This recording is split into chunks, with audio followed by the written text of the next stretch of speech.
جب پوری دنیا ایک آنے والے کل کے خوف سے لرزاں ہو، بڑے بڑے طاقتور ملکوں اور امیر ترین معیشتوں کے حکمران مضطرب ہوں، ایسے میں 45,000 ارب روپے کے مقروض ملک پاکستان کے حکمران آنے والے دنوں کی مصیبتوں سے بے نیاز اور سیلاب کی تباہ کاریوں کے باوجود سیاسی اور میڈیائی پھلجھڑیوں سے شغل فرما رہے ہوں تو اس قوم کی بدقسمتی پر رونا آتا ہے۔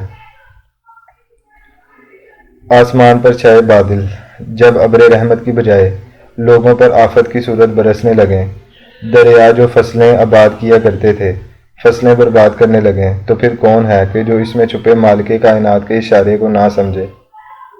عالم یہ ہے کہ اگر کوئی اس جانب توجہ دلائے بھی کہ یہ تمام آفتیں، بلائیں، سیلاب، زلزلے اور فتنہ فساد اللہ کی ناراضگی ہیں، تو ایسے شخص کی ہنسی اڑائی جاتی ہے۔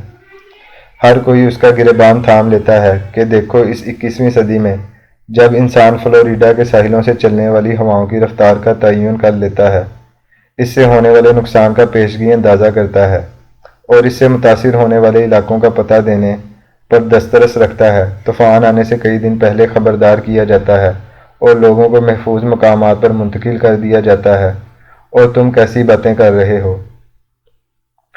ترقی کی علامت اس عظیم المرتبت جدید حضرت انسان کے سامنے تم صدیوں پرانی کہاوتیں سناتے ہو کہ یہ سب اللہ کی ناراضگی ہے، لیکن ان تمسخر اڑانے والے کم علم حضرات کو اندازہ نہیں کہ دنیا کا بڑے سے بڑا سائنسی مرکز بھی ابھی تک ان دو آفتوں، زلزلوں اور طوفان کا پیشگی اندازہ کرنے کی اہلیت نہیں رکھتا۔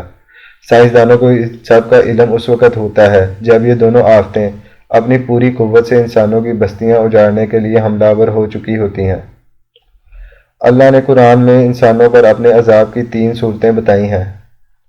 کہہ دو اللہ قادر ہے اس بات پر کہ تم پر تمہارے اوپر سے کوئی عذاب بھیج دے، یا تمہارے پاؤں کے نیچے سے کوئی عذاب اٹھا دے، یا تم کو گروہ در گروہ تقسیم کر کے آپس میں گتھم گتھا کر دے اور ایک دوسرے کے تشدد کا مزہ اچھی طرح چکھا دے۔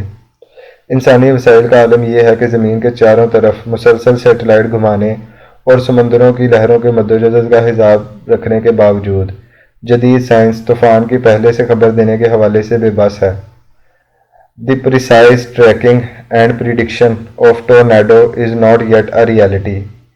Meteorologists can identify conditions that are likely to lead severe storms. کسی طوفان، سمندری ہو یا زمینی، کا پتہ چلانا یا اس کی پیشگوئی کرنا ابھی تک حقیقت نہیں بن سکا۔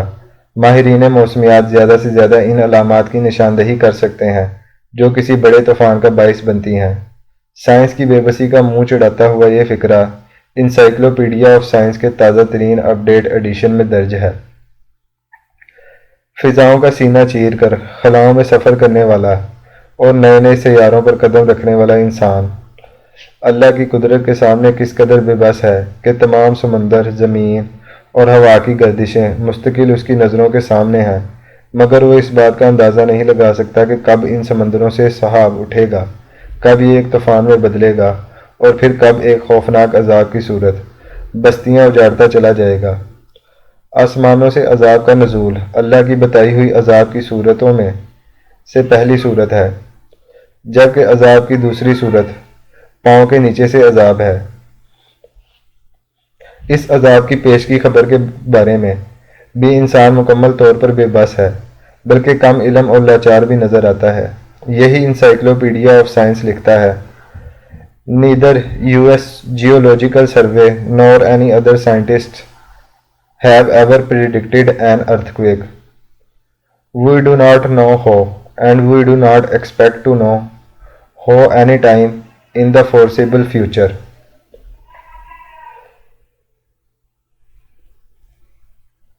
نہ ہی امریکہ کا جیولوجیکل سروے اور نہ ہی کوئی سائنسدان آج تک کسی زلزلے کی پیشگی خبر دے سکا ہے۔ ہمیں بالکل علم نہیں کہ ایسا کس طرح ممکن ہے، بلکہ ہم تو یہ بھی اندازہ نہیں لگا سکتے کتنے عرصے تک ہم ایسا کرنے کے قابل ہو جائیں گے۔ یعنی اللہ تبارک و تعالیٰ کے عذاب کی دوسری علامت، یعنی پاؤں کے نیچے سے کوئی عذاب اٹھا دے، کسی بھی وقت اچانک انسان کو دبوچ سکتی ہے۔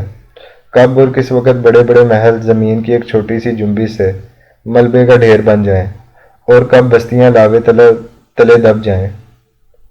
جدید دنیا کی ہمہ گیر سائنسی ترقی کے باوصف انسان کی بے بسی کا عالم یہ ہے، مگر پھر بھی یہ غافل انسان اللہ کے اس دعوے کو نہیں مانتا کہ زمین بے وجہ شعلے نہیں اگلتی اور آسمان بھی اچانک از خود بستیاں اجاڑنے والے بادل نہیں برساتا، بلکہ یہ سب ایک قادر مطلق کے کنٹرول میں ہے، جس کی ناراضگی کی وجہ سے ایسا کچھ ہوتا ہے۔